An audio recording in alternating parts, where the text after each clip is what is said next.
Welcome, everybody. Thank you for being here. I know that this isn't the best of circumstances, but I hope that we can make this very informational, help quell some fears, or at least get you hooked up with some resources.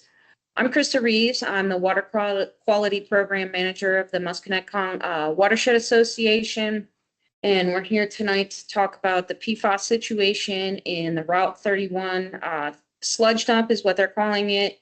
From EPA standpoint. So we'll go ahead and start with a round of introductions. I just introduced myself. I'd like to pass the baton over to my executive director. Hi, I'm Tom DeLessio. I'm executive director of the Musconetcong Watershed Association. Hi, everyone. My name is Craig Fleming. I'm the Water Quality Program Coordinator for the MW. Hi, I'm Linda Cerso, Education and Outreach Manager. And then we have some colleagues joining us online. Laura? Hi, my name is Laura Gould. I'm the Watershed Resilience Planner. Thank you. I think that's all of our MWA staff. I'm sorry. Stephen's Stephen. here. Stephen's here. Thank you, Stephen. Yes. Stephen Gransky, I'm the Communication Development Manager. Thank you, Stephen. I'll pass the baton over to our EPA friends in person. We have John. Hi, everyone. My name is John Bick. I'm an on-scene coordinator in EPA Superfund Emergency Management Division, working on the assessment at the Route 31 site. Thank you. Margaret, I'll pass it to you and then I'll let you pass it around to your online folks. Hi, everyone. I'm Margaret Greger. I'm the lead on-scene coordinator for the work that EPA is doing initially at the site. And we do have a number of EPA people on that don't have mic or video access. So I didn't know if you were going to enable that now, Krista, or now, or if you want me to just run through the list. If you want to just run through the list, Margaret, and just introduce them yourselves. Okay, great. So we have Joe Rotola, who is the branch manager for EPA's removal program. We'll talk a little bit about that. Ula Filipowicz is our human health risk assessor. We have Rachel Griffiths, who is one of the hydrogeologists for the site. I'm just flipping through the names to see here. I know we have Sarah Lepson is here. She's from EPA's remedial program. And I know we have Joel Waddell on. He is EPA's community involvement coordinator. We've got Pat Ahern, who is another EPA on-scene coordinator. And I think that's it. I'm flipping through like 5 pages of attendees, which is great. Yeah, no worries. If you forgot anybody, we have a contacts list at the end of the presentation. The chat function has been disabled. Everything can go through Q&A. So if you have any questions along the way, please put those into the Q&A. You can also raise your hand if you're unfamiliar with Teams and how it works. And Linda will help you navigate that. And then, we can figure out if you need to contact anybody that hasn't been listed here or special concerns, we can give you that contact information. So everybody has been muted. I just want to do a little bit of housekeeping. As far as the online platform goes, everybody's muted. If you have questions, put those in the Q&A. If anything is pressing, use the raise the hand function and we'll try and address that in the Q&A. Thank you. So who are we and why are we involved, right? We're the Musconetcong Watershed Association. We are directly adjacent to this issue, right? We are a 501c3 nonprofit that is in Asbury, New Jersey. We're right here on Maple Ave in the focus area directly. But really what we're here for is that we're a dedicated organization here to protect and improve the quality of the Musconetcong watershed, its water for people and nature, right? We're not just here as an organization looking out for just the nature. We're here to, help people as well, right? We achieve this through our mission. We have 4 pillars: planning, education, advocacy, and stewardship. My colleague Laura is going to drop some links in the chat for you if you want to get involved with us, if you want to become a member, all those types of things, you can be directed to the website by that. But what we're really here tonight about is PFAS, right? What is it? What are they, right? It's a group of chemicals. So it's a large group of fluorinated chemicals. So it's, per and polyfluoroalkyl substances. Like I said, it's a large man-made group of chemicals. We mostly know them through our interaction with them, right? Nonstick cookware, Teflon, things like this, Gore-Tex. I'm wearing a pair of pants right now that has water-resistant capabilities. Food packaging materials that are grease resistant, firefighting foams, and industrial processes, which is how this whole site came about. So a little bit of background, and if you came to the EPA session at Warren Hills High School, a little bit of this is going to be a repeat, but I think it's worth the repeat, right? So how did this come about, right? So in the 1950s, we had some industry in the area up to the mid 1970s. Castle Creek Northern Dyeing Company reportedly discharged 300,000 gallons of wastewater per day, right? That's plus or minus 12 to 14,000 gallons over a farm in the area. That once that was dry, the sludge was spread, they kind of tilled it in. They thought it was kind of basically free nutrients at that point. They thought it was a bonus to them. But PFAS has since been identified as coming from that source as the sludge into the soil that seeped into the groundwater. And, now as technologies have improved and detection limits have improved, we understand that now the toxicity of these things. And so how does that happen, right? They spread something on a farm field, and why is it now in my water, right? So how this mechanism works, right, is they apply it onto the land, they employ it onto the farm field as in this photo here, right? And then what happens, just like rainwater, everything kind of percolates down into the system. But the problem is in this area is that we're underlain by a lot of limestone. And if anybody knows anything about limestone, it's very porous. It's like Swiss cheese. This area is called karst, right? It's a special type of limestone in this area.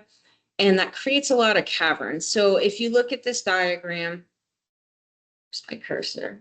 Oh, there we go. So if you look at this diagram here, right, you have point sources, right, which is a known source, and then the diffuse sources, which would be this, right? You spread it over a farm field, and then the rain kind of puts it into the system, just like with any type of nutrients, right? If you put nitrates or phosphorus onto a farm field, it starts to seep into the water table over time, right? But what happens in a karst geology or a limestone geology is that we can't necessarily track how that moves through a system with certain types of aquifers, meaning the groundwater system, right? It's not very confined.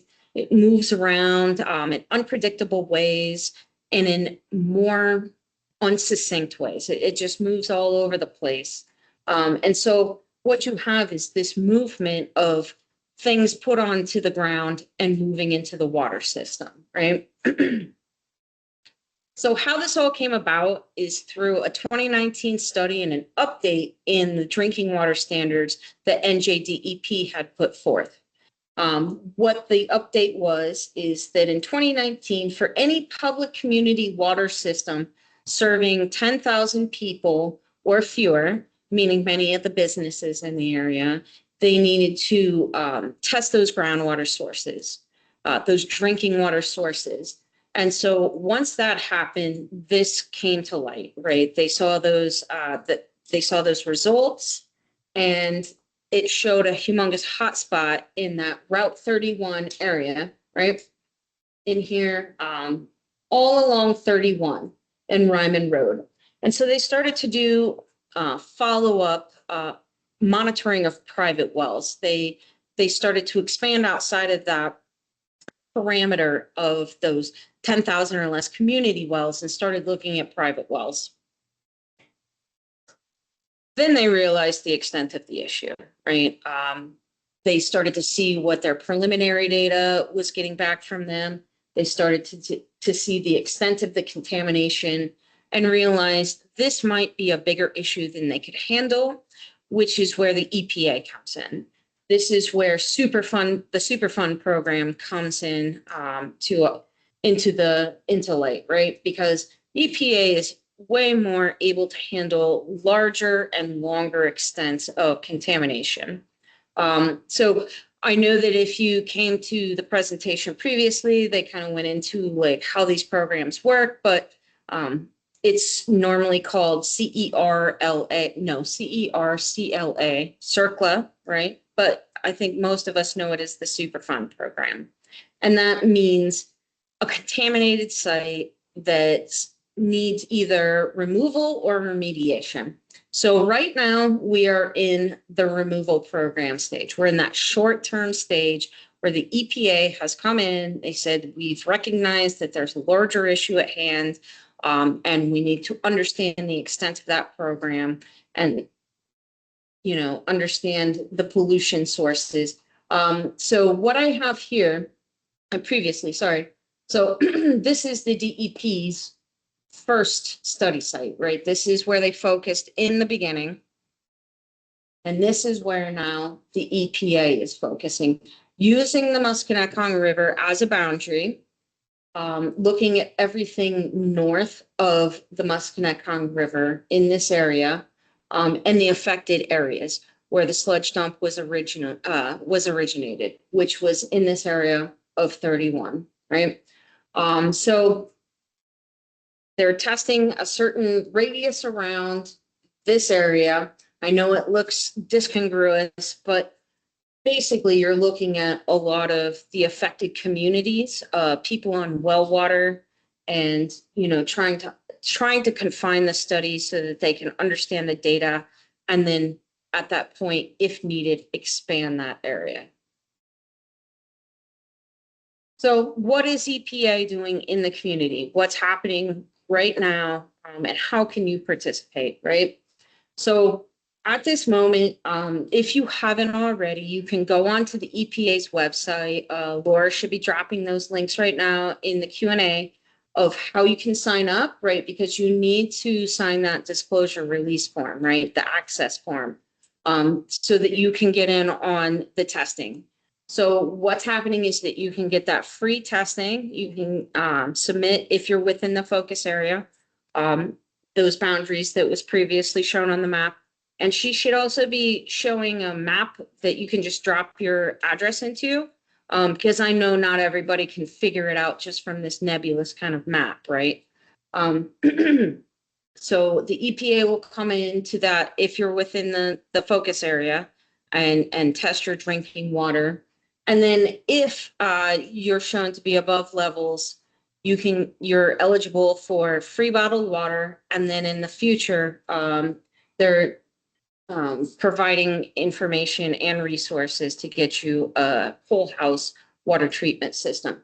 But what they really need to know now is the extent of the contamination.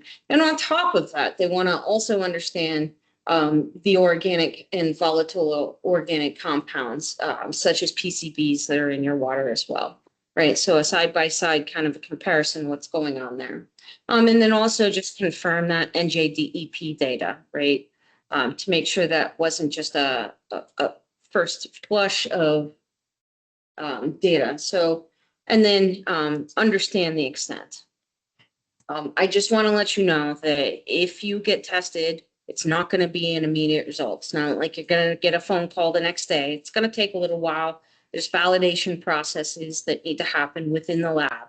So it does take a little bit of time. So if you're worried, you know, definitely go ahead and do whatever remediation you need to do within your household, being it bottled water or not. So what are they doing? Like I said, at the moment, providing that bottled water if you're in the affected area.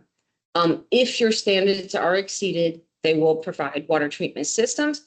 And I just wanted to provide, this table of the EPA's thresholds versus DEP's thresholds and what you can expect to see on a water quality report. The DEP is doing its best to update these threshold limits. That's going to be adopted in the 2027 contaminant, the MCLs, the maximum contaminant levels report for drinking water. But I just want to reiterate that you need to have your access forms signed and turned in if you want to participate in this study. But the long-term plan is that if this pollution is widespread in the communities that seem to be in the affected focus area, that the fix is to put you in touch with a centralized water system. And why are we here? Why is the MWA here? I just want to say that we're always here as a water resource. We have a very robust water quality program, and that we're here to provide you with information like we are tonight. We're here to connect you with resources, not just on this issue, but other water quality issues. We're here to help explain, disseminate some of the results that you might get from a water quality report beyond just PFAS, so that you can understand your water quality in totality. And then also get you involved, right? It's not just having you understand, but being you a part of the constituency, being a part of the solution, and in creating some of these long-term goals, right? What are we doing now? What we're doing is we're seeking funds right now to get some surface water testing going. I heard, I was at the Warren Hills High School presentation, and there was quite a few people that was very concerned about what's going on in the river, as we are obviously, right? Like, we are very involved with what's going on in the river. I know many people fish. They want to understand what's going on with the fish in the river, right? Should I eat those fish? Should I just catch and release? We don't know what's going on. And so we want to help you answer those questions. So we're seeking funding right now to get some surface water quality around the PFAS situation understood, as well as the groundwater seeps, which I also heard as a concern. And there's a lot of groundwater seeps in the area. We've been undertaking mapping that for the last couple of years. That's part of our strategic plan, to understand where our water comes from and understand how it impacts the surface water and the users of that water, right, recreationally.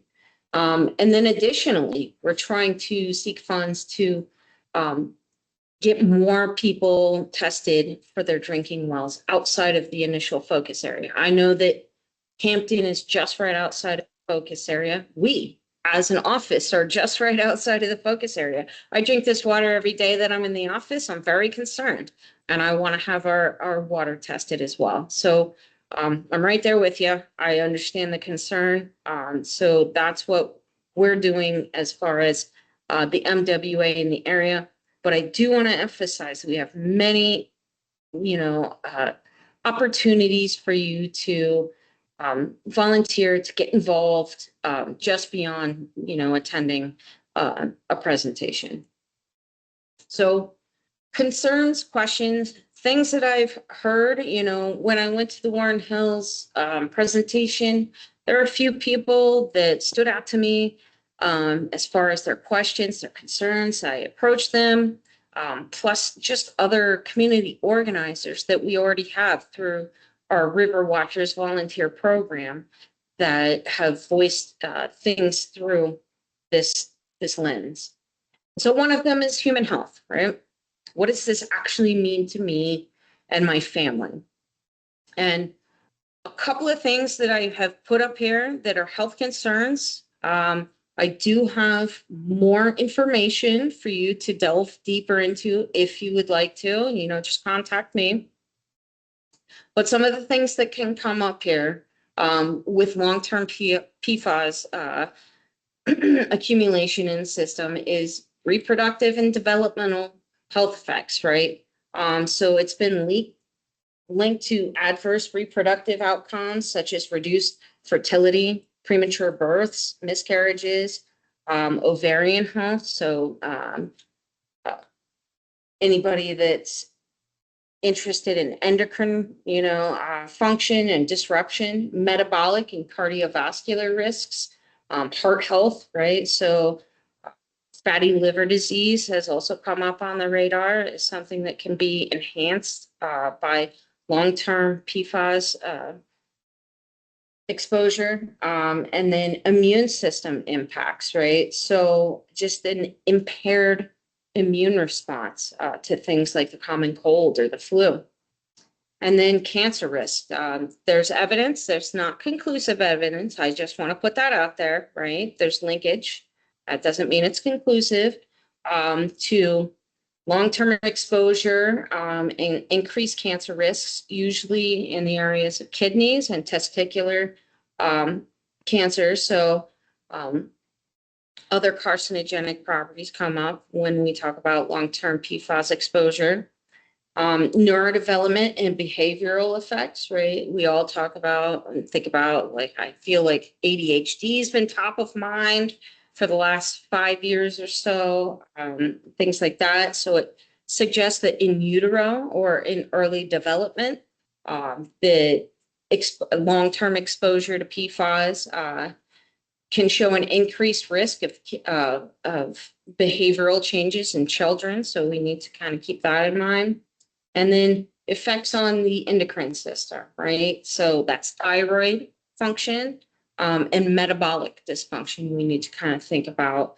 And then bioaccumulation and public health implications. So I'll touch on this more in the next slide, but this is something that has been brought up as far as like a long-term exposure risk, right? Like something, bioaccumulation means that it feeds up through the food web.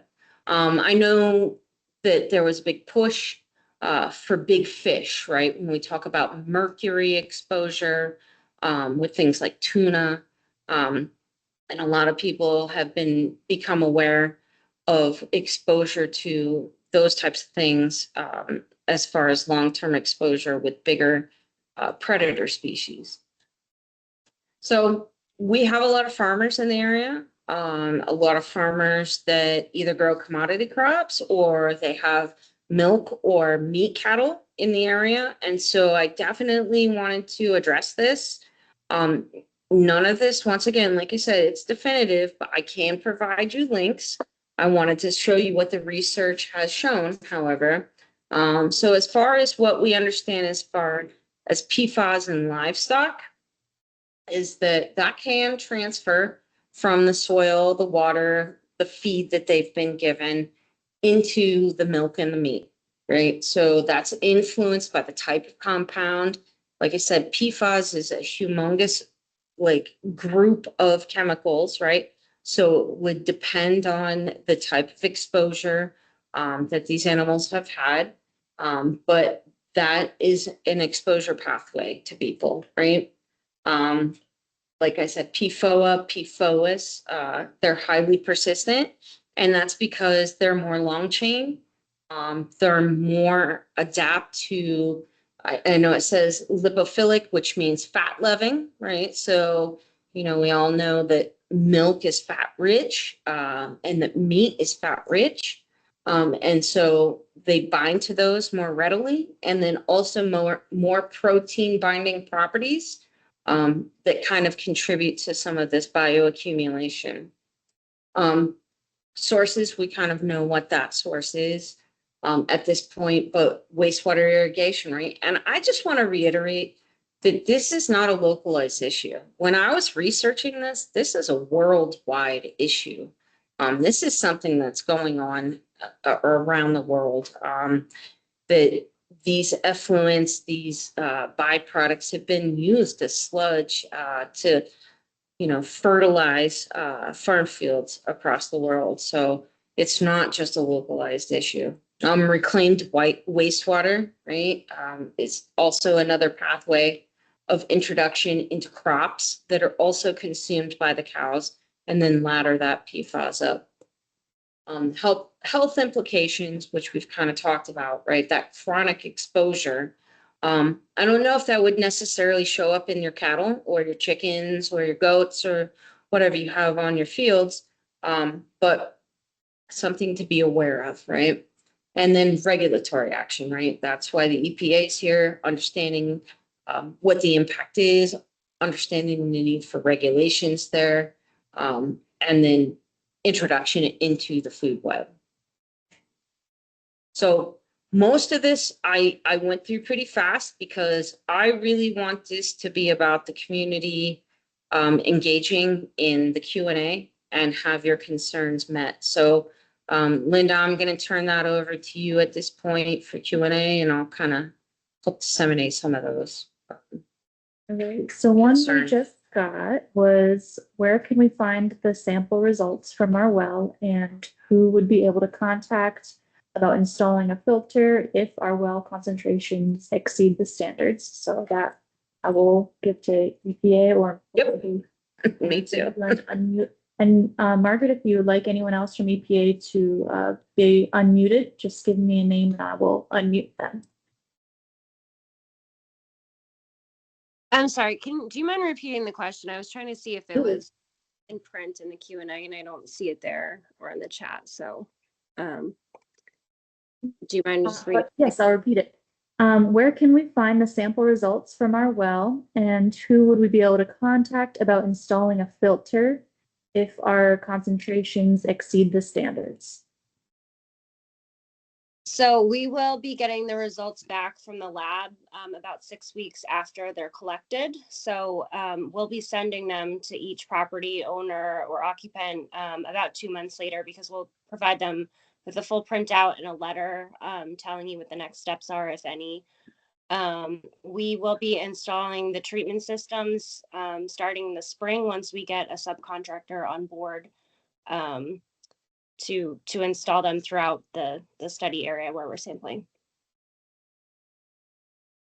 Another says, where or who do we send our consent form to? And we did share a link to that in the Q&A. Yeah, let me go ahead and there we go. So sorry, everybody. There's all the contact information. But yeah, feel free to keep asking those questions just to make sure you're getting the right person with those consent forms, questions, health issues. No problem. And so far we've had people sending them to me, and you can just continue doing that. You can send it to me my email at my email address there, or you can take a picture and text it to me, whatever's easiest for you.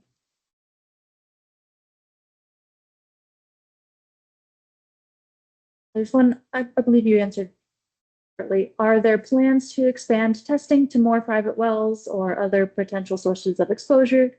How were the locations selected? You touched on this briefly, but if you wanted to. Yeah. Just again. So the area that Krista had shown outlined in yellow is just our initial study area. And Krista, if you could unmute Rachel Griffiths. We looked at all of the information we could find about the hydrogeology of this area and where the DEP's data showed the highest concentrations. And this outline here in yellow is showing everywhere that we thought there may be some potential for migration of the PFAS that was deposited on those farm fields. So depending on what we find, we may choose to expand this. It just depends on what the data shows.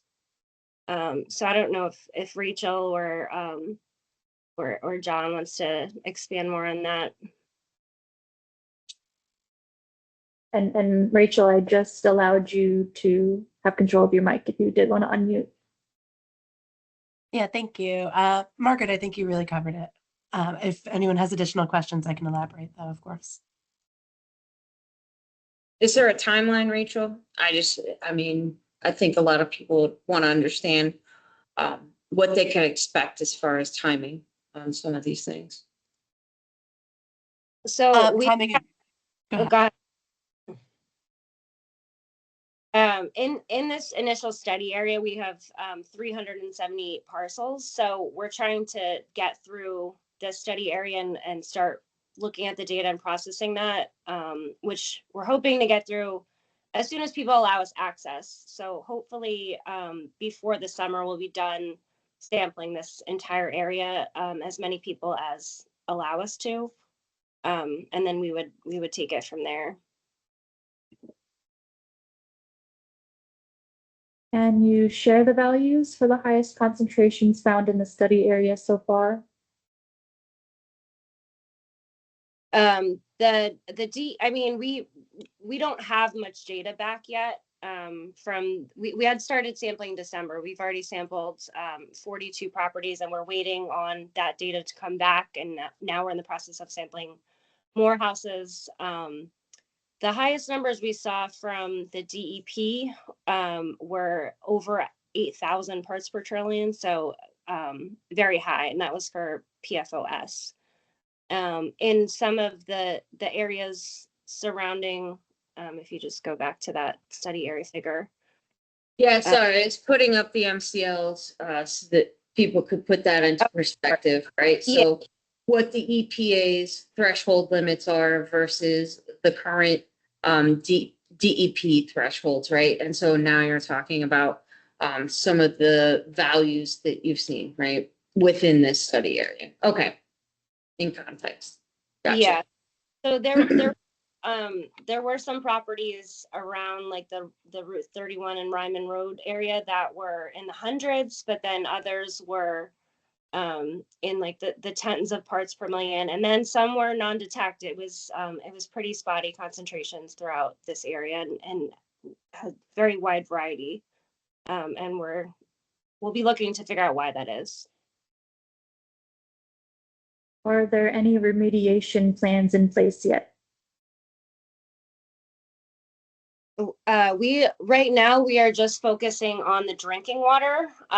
So we're part of the Superfund program called the removal program that just does the faster actions that are protective immediately of human health and the environment. So we are focused on drinking water right now in the assessment we're doing, just to make sure everyone's getting clean water. And we'll be looking at other potential exposures later this spring, but we haven't fleshed out those plans completely. Are you familiar with any other communities that are going through the same thing that we are in New Jersey? There are other sites we have that are PFAS driven, but they're mostly related to firefighting foams and we don't, I don't know of any other textile waste facilities that have led to a PFAS issue in the state yet. Is this being performed by the EPA or a consultant under the EPA? This is EPA directly.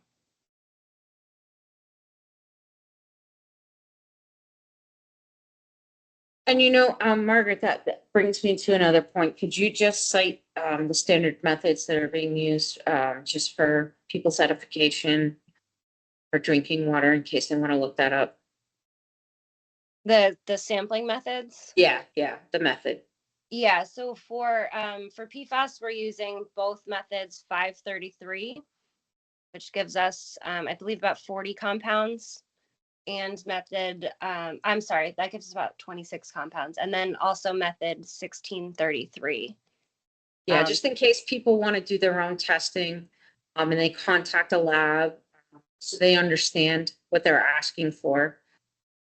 So they might be right outside the focus area and want to understand that. So the drinking water method is 533 that would be used to test homes.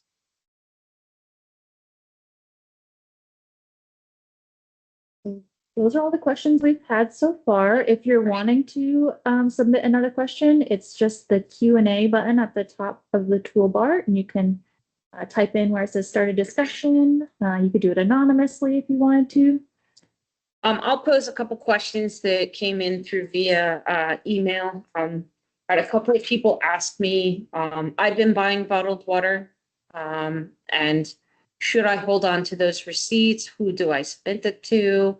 Can I get reimbursed?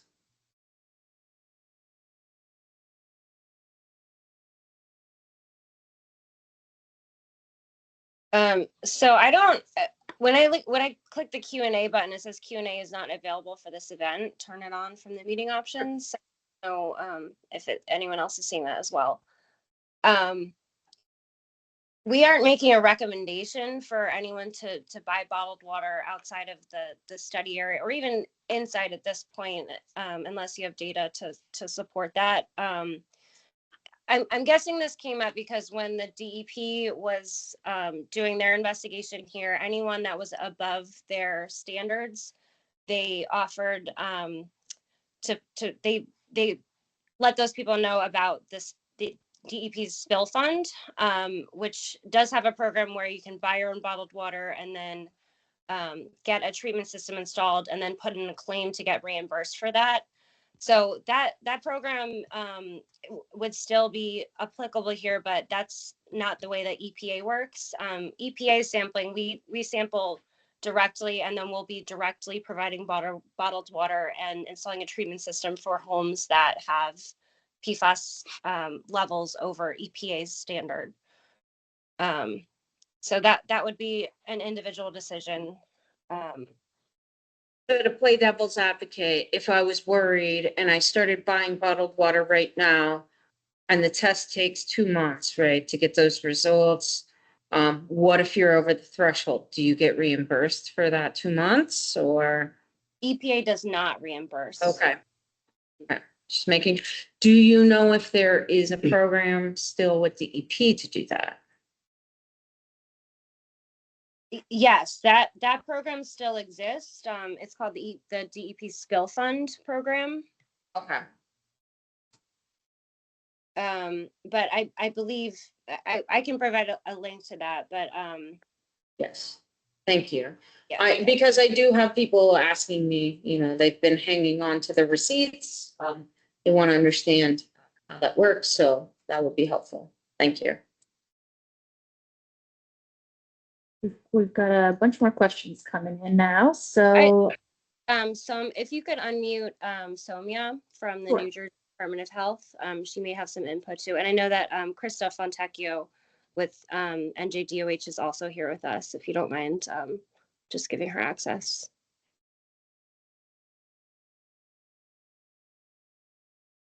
Hi, good evening, everyone. I just wanted to quickly take the opportunity to introduce myself.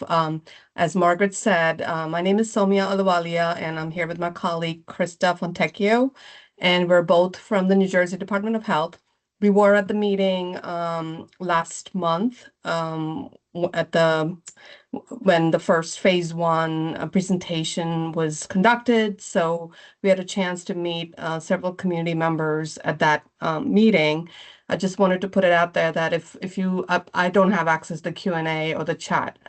Maybe I do now, but Krista and I just wanted to give you all our email addresses, and for any health questions, we are happy to talk to anybody, like reach out to us, and we will be, happy to give you any answers that we have at this point. As Krista had said, not Krista Fontecchio, the other Krista had alluded to earlier in the presentation, it is a very complicated class of chemicals, and the science just is so rapidly evolving with this particular group of chemicals that we also find it hard to keep up. Like every day there's a new study. In fact, today EPA released like a new risk assessment. So we try to keep up with information. We have a wonderful fact sheet actually, and then I can put a link to that in our chat.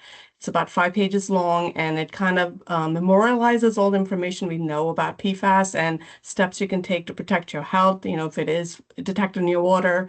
And it's a great resource. But at the end of the day, Krista and I are here to speak to anybody with any health concerns, and we're happy to guide you through that, when you get your results back, we're happy to take that call from you and have that conversation. So I just wanted to quickly mention that. And if the chat is available, I'll put our email addresses and I'll put a link to the fact sheet. And I don't know, And- Krista, did I miss something? I don't Oh, know, that was Krista from perfect, Technic. Sylvia. That was Okay, perfect. all right. Well, and there's two Kristas. Sorry, Krista. No, great. We spell our names the same. We do. bored. We do. It's I nuts. know. But I just wanted to say, like, I think we did post a link to that PDF and we have printed it out. I know not everybody has a printer or wants to look at things online, so we're here as a resource for that. That's part of our job here, is to be a community resource. We do have these things. We can print them out for people if they want to disseminate that information, so we're here for that. I did also see another question in the chat about the PDF to fill out the consent, and who do they send that to? Right. So just to make that very clear, Margaret, if they fill out that consent form now, who do they send that to? That can be sent to me either by Okay. email or my cell phone there. Great. And I still don't see the chat. I see it turned off, and I see the Yeah, the Q&A. chat's disabled. The Q&A should be working. Okay. So maybe that's the confusion there. Sorry about that. No, this is Sonia. I've repeatedly tried the Q&A. It just says there was a Oh, no. problem reaching this app, so I'm not able to communicate Technology. through that That's feature. Yeah. If that's a problem for anybody else, please feel free to email us questions too. I also see the hand raise function going on now, right? So Yeah. do that as Well, well. Like if it's not Margaret has working, all that's our fine. information. Sorry to interrupt. Margaret has our information on our emails for the health department. So if anybody needs to get in touch with myself or Krista, they can reach out to Margaret and she can direct those inquiries to us. Okay, so I think what we'll do, since the Q&A is dysfunctioning, right? Let's just go ahead and, I see some hands raised. Maybe we'll just go ahead and just start addressing those hands raised. Linda, if you're able to just go ahead and unmute people in an orderly fashion. I see on my screen, at least, to say Nana Barrett. If I'm Yes. pronouncing that correctly, yeah. Nan, why don't you go ahead if you can hear us? Yeah. You can unmute yourself too. Oh, hi, can you hear me? Yes. Hi, I'm sorry, I couldn't find any Q&A function either here, and the chat was disabled. But I might have missed the beginning of it, and I apologize for if it is a silly question, but how did this wastewater that was contaminated with the PFAS end up on the farm fields, and what are the like regulatory and policy implications that will be implemented or are already implemented so that this doesn't happen again? That's a great question. I'll defer to Margaret on that. But we did talk about how it got there. But as far as how we can stop this from happening in the future, it was a sludge dump. It was something that happened as wastewater from a textile factory that was used as what they were calling as nutrients. So it was free nutrients to the farmers in the area. But Margaret, I'll let you follow up on that. My understanding, I don't have a lot of experience working with farming communities, but my understanding is that the application of biosolids or sludge like this is a permanent activity. And it's important to keep in mind that this occurred between 1953 or so and the late 70s, when we did not have the current requirements that are in place. So we wouldn't expect this to occur nowadays, 50 years later.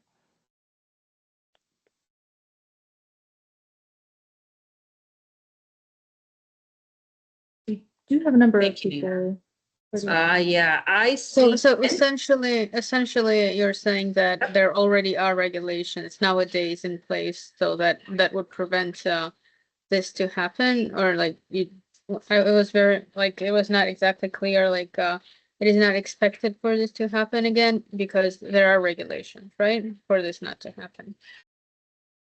I believe so. I mean, I think I did see a few people from the Department of Agriculture on the phone, so that would be they could answer this question better than I could, or than NJ.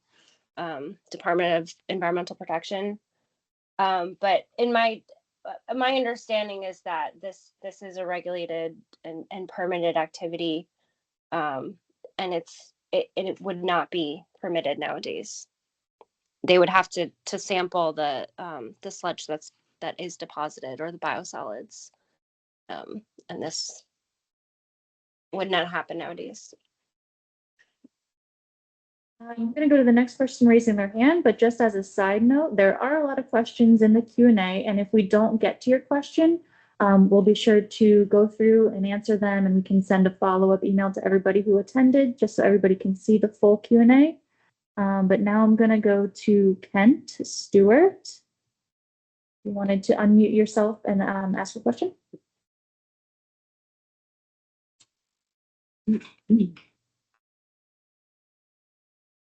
You'll have to unmute yourself first.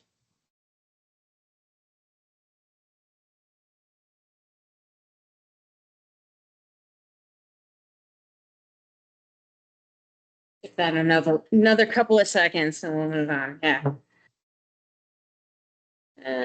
Moving on. I Okay, just allowed Becky. Becky. If you wanted to go ahead with your question, unmute yourself, Becky.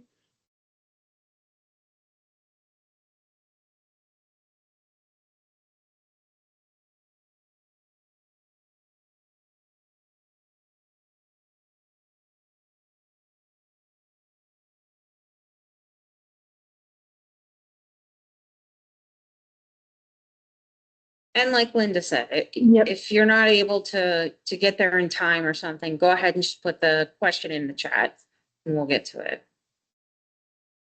We'll give Linda Magyar a try. Yep. Awesome. Go back to Q&A.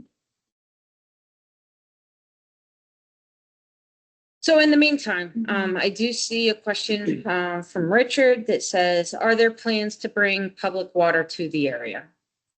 That's a great question. I will let EPA answer that. Margaret or John, if you'd like to answer that question. Because I think that's more of a long-term solution question. Can you hear me? Yep. Oh, I just figured out how to unmute. That was Linda. Oh, Other than that.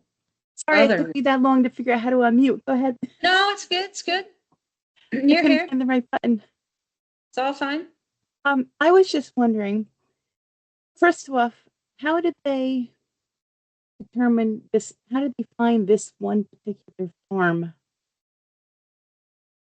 Like, how did they identify this one particular farm that was dumped on by Castle Creek? And have they looked for other farms that Castle Creek also delivered the sludge to? The reason I ask is because I'm old. I grew up here, and I grew up right around the corner from Castle Creek, and I bought my fabrics there. Everything in my house that I grew up in, I lived on Kinnaman. Everything in the house was from Castle Creek, and I lived next to a farm on Kinnaman that also, I will say speculatively, I won't say definitively, got fertilizer, quote unquote, from Castle Creek. So are they looking at other local farms that also use their byproduct, should we say? Yeah, fair enough. Margaret, I'll let you field this question as far as how they nailed this down as, this particular sludge dump in this particular farm field. So. Sure. So after that one high hit of PFAS popped up at that local community well, and then the DP expanded their investigation. As they were expanding the sampling that they were doing among those homes, they sampled 121 private wells. As they were going through that process, they started working on this extensive unknown source investigation. So they basically looked at every current and historic industrial source in the area that they could find through file reviews with all different levels of government, and every bit of information they could get from the locals, and every current facility in the area. they looked at anywhere that could possibly be a source of PFAS. So they identified about 10 sources and ruled out a number of them, and then found all the historic files about the disposal of sludge on these farm fields that were identified here. So that's how they figured it out. And they had pulled files from the township, from the county, from the state DEP, from the EPA. There were a number of inspections and investigations and reports done between this basically like the late 70s and the early 90s. And there was some recognition that there was an issue, and that the crops weren't growing to full development. But the few sampling, the few samples that were collected didn't show high levels of our classic contaminants like metals and organic compounds. So basically, they didn't really know what was wrong until we gained an understanding on a wider level of PFAS and started requiring sampling of it, which was first done in 2019. So that's how with the particular farm, which is no longer a farm, farm, and stopped operating as anything of substance as a farm would gone out in the 80s. So it was still contaminated. So that's my concern. Okay, thank you. So the audio got a little choppy for me, but I think what you were getting at was the second part of your question earlier is, are we looking at other sources? Yeah, well, the property is no longer a working farm. It's now, residential. Otherwise, but runs down into water source. So just wondering, they're looking at things like that. They're, properties that are no longer farmed. Yes, we will. We want to look at all potential sources to determine what's creating this issue. So if anyone does have information about historic disposal from Castle Creek or Northern Dyeing, anywhere in the area, please reach out and let us know. We always love to hear from locals and people with like the local historic knowledge. Generationals. But yes, I mean that can be hugely important for us. So please reach out. Okay. And we can talk. Thank you.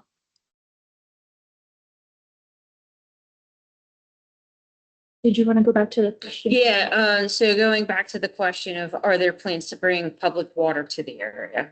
I know from talking with y'all, that this is a long-term solution. If, the removal part is necessarily not as successful as you had anticipated, and it's a long-term, Superfund site. But Margaret, I'll let you go ahead and, address like timeframe or the thoughts on that.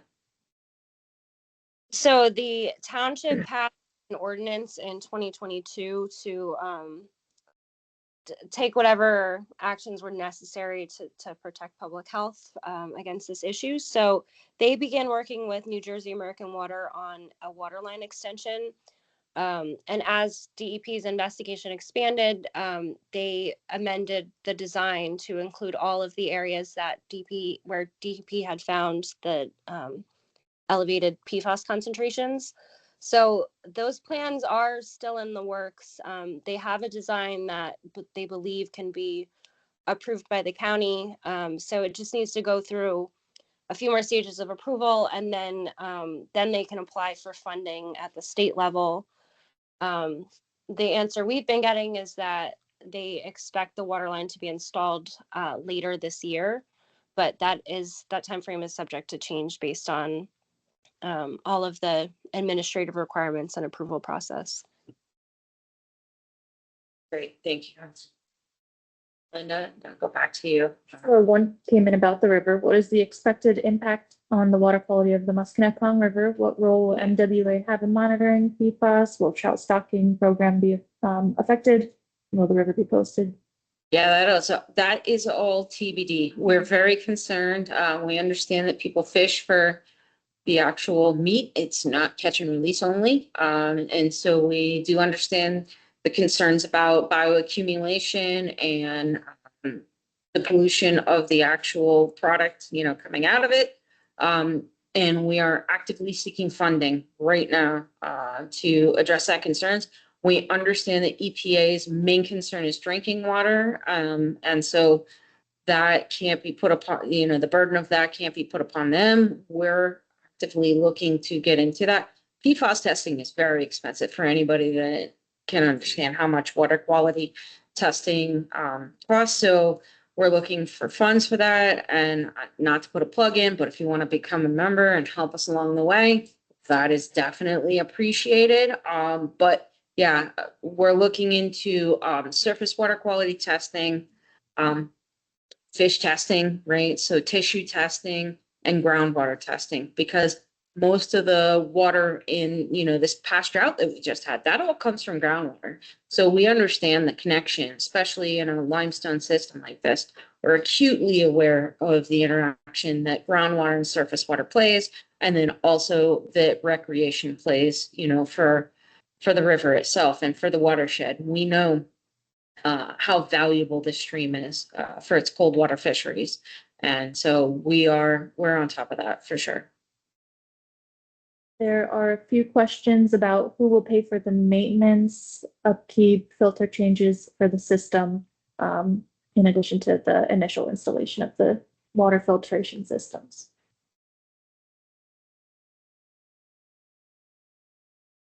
So for the properties that EPA samples and we find above EPA standards, EPA pays for bottled water until the system is installed. We pay for the system installation, and then we run the sampling and maintenance of those systems. In perpetuity, Margaret, I just want people to understand, right? Like, is there a long-term goal here with maintenance?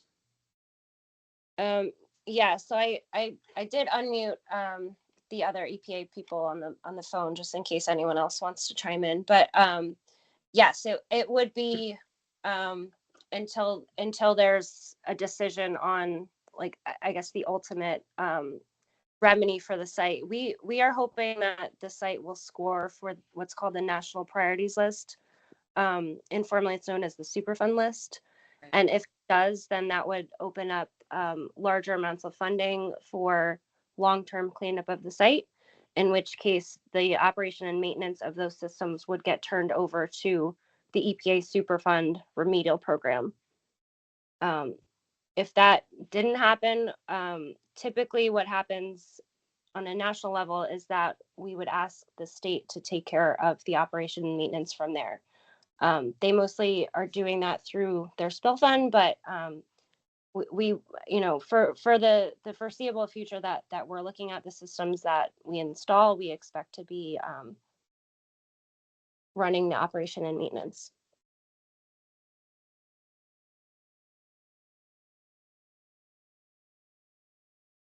I'm going to try another person with their hand raised. Lori, I'm going to allow you access to your mic. So if you unmute yourself, you should be able to ask your question, Lori.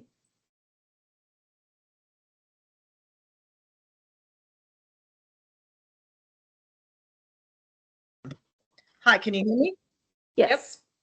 Yes. With regard to public water being brought into the area, you had mentioned that the township had been participating in meetings and so forth. Does that include Franklin Township too? Not at this point, because the water line extension focused on the DEP's study area, which was limited to Washington Township. It basically stopped at the Pacesetter development along East Asbury, or along West Asbury Anderson. They hadn't expanded further southwest into like Valley Green Estates yet, so the water line is not slated for extension there at this point. Okay, thank you. Can we go back to Kent? Yeah, Let's try Kent one more time. Okay. All right, buddy. She's gonna unmute you, so if you've got access, go ahead.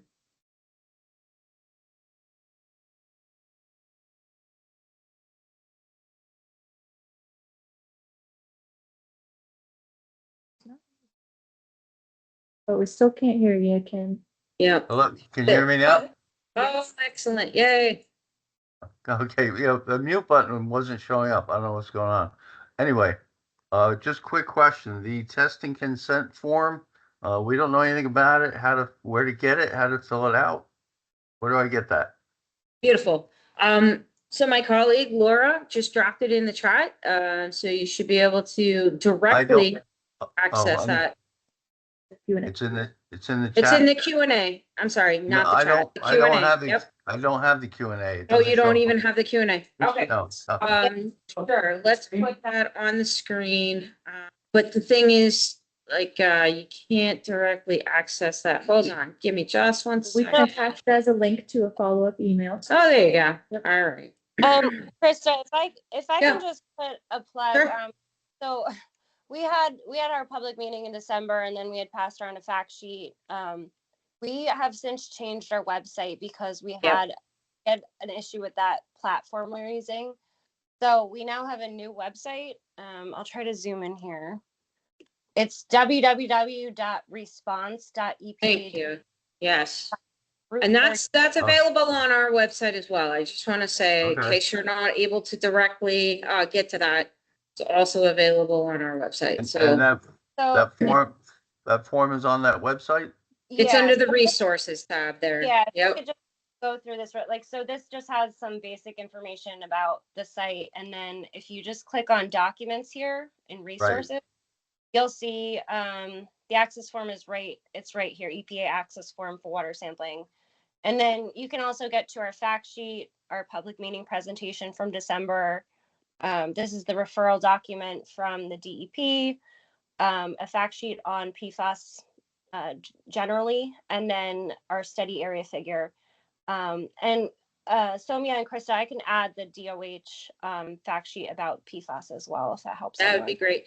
And I know that not everybody has a printer or the access to a printer readily. We're available to act as your printer. We've printed out these fact sheets and the one pagers and whatnot. And so we have them available here in our office, and people are more than welcome to come and chat with us and pick up these resources here as well. And we also we left sorry. I'm sorry. We left a stack at the township office as well. So, Okay, and I know someone asked this question before, but the mailing address for this form? It's my email address. And who are you? I'm Margaret Greger with EPA. Okay. So it's gregor.margaret@epa. Yeah, it's on this thank you right here. So you should call her, or this is her email right here. And I can attach it. Am I not sharing anymore? Oh, I'm sorry. My bad. We can let me include share this again. all in a follow-up email. Yep, we can do that as well. So I can attach the form to your email and send it to you? That'd be perfect. Thank you. Okay, thank you. Okay, I'm sharing again. My fault, folks. So here we are. So here's Margaret's email and phone number, and then everybody associated as well. So Yay, and Krista, this is Krista Fontecchio. Again, I just wanted to say thank you for posting the I think it was Margaret had said the PFAS fact sheet will be included on their website. Yep. I think that would be awesome. Thank you so much. no problem. I'll have that posted tonight. Great, thank you. And we're always here. We're at the office every day, but pretty much Wednesday. So feel free to stop by. We're here in Asbury. We're really right on the edge of the focus area. So we're in the community here. We're getting our wells tested as well. So we're right there with you guys. We understand. We can sympathize. I drink this water, in the office, so I'm concerned as well. I would like to understand the extent of this, and plus our river, right? So please contact us. We would love to field your questions, understand your concerns, help you ladder this up to the EPA if necessary. So, and other water quality concerns, not just PFAS. We're here for all your water quality concerns. So Linda, asked you any questions? Questions in person? Yep. listening and taking notes. Yeah, we have some people in person here, so just trying to see if anybody else has any questions that are in person. Yeah, Thank you. good. Okay, we're amazing apparently. Yeah, I love it. So We did address some of these, but there are just a few questions about will the study area be expanded to the other side of the river?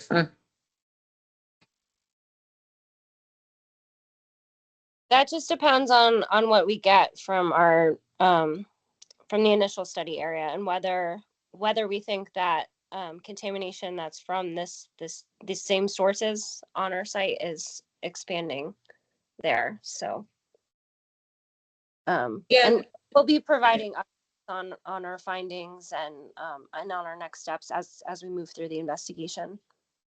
and that's part of the public accessibility, right? You'll have those findings available. Yes, we don't share people's specific findings from their properties out of privacy, but we generally we want everyone to know what's going on with our investigation and what we are planning on. So yeah, we will be running through that as we go through this, and we'll be providing updates as we go along. Yeah, I see a couple of questions talking about the historical data, right? And I know that MWA has asked this as well. I know you need to anonymize the data so that people's addresses aren't on display, but people do seem to have questions about the historical data, if that's going to be available.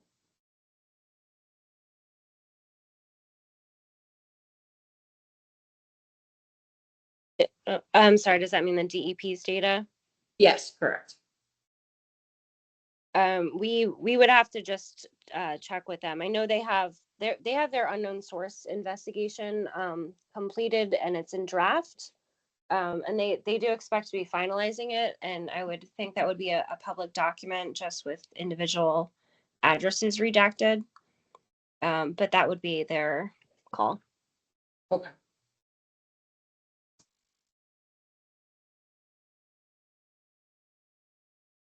Looks like we've addressed a good number of the Q&A questions.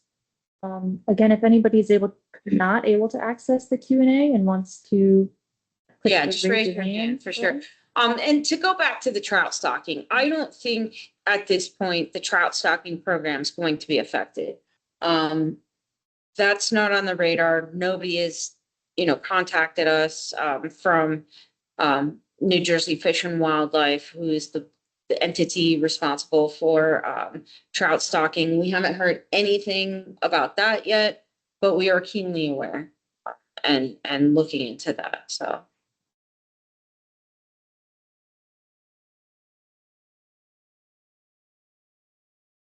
I do see another question. Any chance this is related to the 1962 fire along Main Street or BASF along 31? I have not heard much about, actually, I have not heard anything about the 1962 fire in Main Street in regards to PFAS. So I'm definitely curious and would love to hear more about that. BASF was one of the facilities that the DEP had investigated as a potential source and determined that it was unlikely to be a contributing source to this area. And then a health question. Will there be health screening related to this contamination?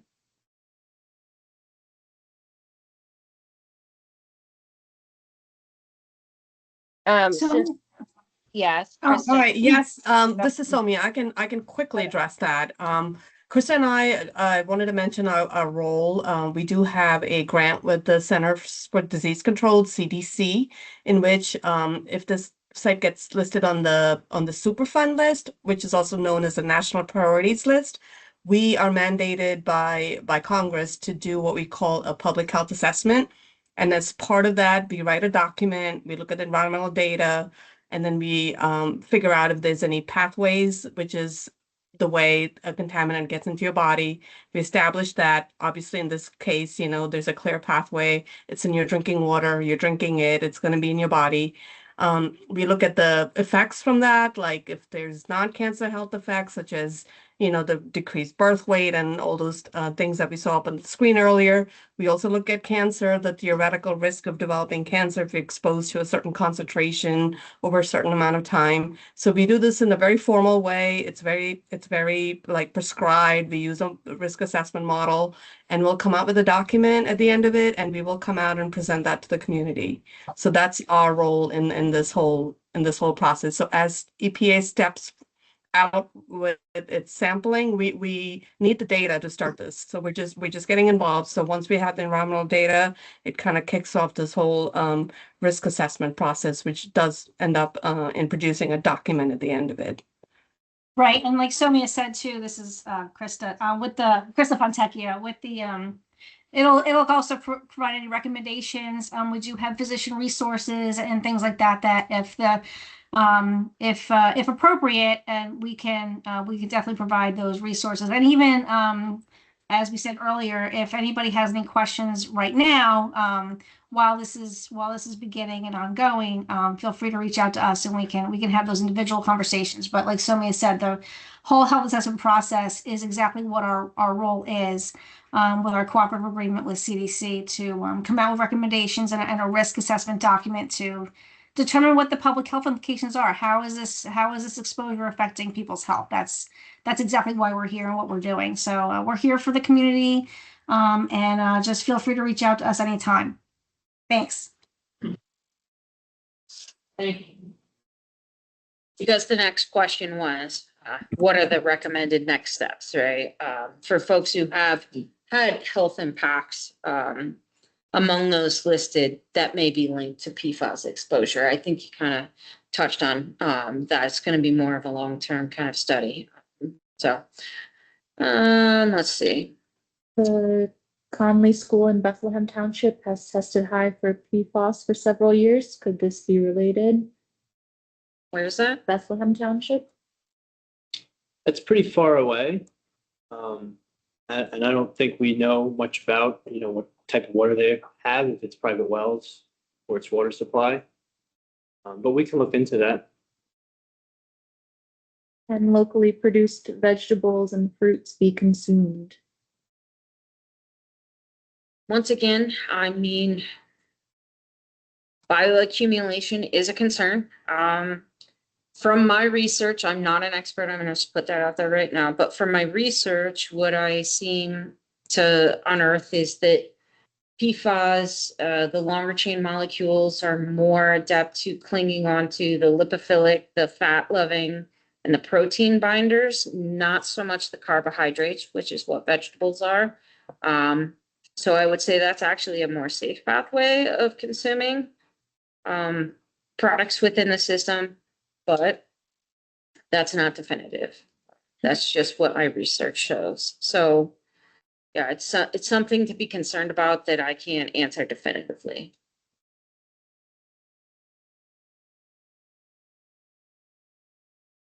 Looks like there's another one.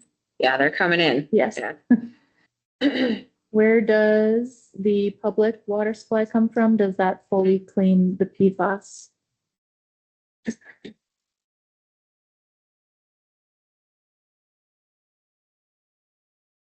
So I believe the wells that feed the New Jersey American water system,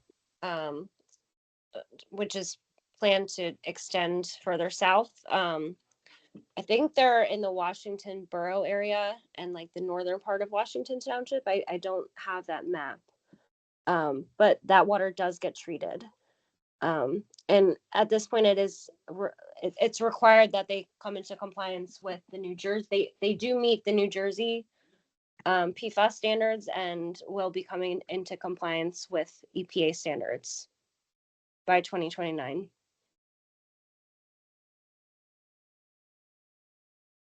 Looks like our questions are starting to slow down. Please feel free to continue to post in Q&A. Just wanted to reiterate, we're going to be sending out an email after this that will have all of the contact information, all of the links mentioned. And we're also recording this meeting so that we can follow up both with a recording and with Krista's PowerPoint. We can send those out too. I'm going to leave a few minutes for any last minute questions. If you are heading out in this time, we want to say thank you for attending, but we will stick around for these last few minutes in case some more questions trickle in. Do we know if the PFAS found are long chained or short chained? Well, I just referenced that, so good question. I will leave that to the EPA since they're the one with the data. I don't actually have the NJDEP data as of yet. We're still working on that, but I will let them answer that question. What was the question if the PFAS are long or short chained? Yeah. The main ones we've been looking at are PFOA and PFOS, which are long chain PFAS. We haven't done a full analysis of what there are for shorter chains yet, but that's something we'll be looking at with the results that we get back.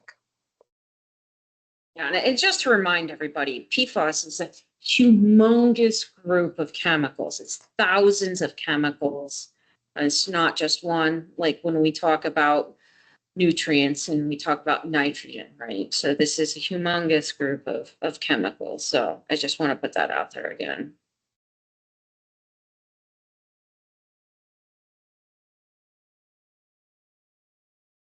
Right. Yeah. Your hands raised. Looking good. Like I said, this isn't the last of it. We're here, always here. And our EPA friends are committed to being here in the long term. So don't feel like if you don't get your hand raised or, ask the question right now that it's all over. So please reach out. Please get engaged. That's the best thing you can do. Build constituency within your own neighborhoods. I mean, that's how a lot of this got out, is just identifying people in your neighborhoods that would be good at spreading the word, right? Through Nextdoor, through other HOAs, and just email chains and things like that. So spread the word amongst your neighbors, your friends, get them involved to understand that it's not going away. This is a long-term project. It's where they live. It's continued exposure, and they should probably start getting involved, right? I appreciate everybody that was here tonight that participated. All of our friends from the EPA, thank you for being here to answer questions. And we look forward to working with everybody in the future. Thank you.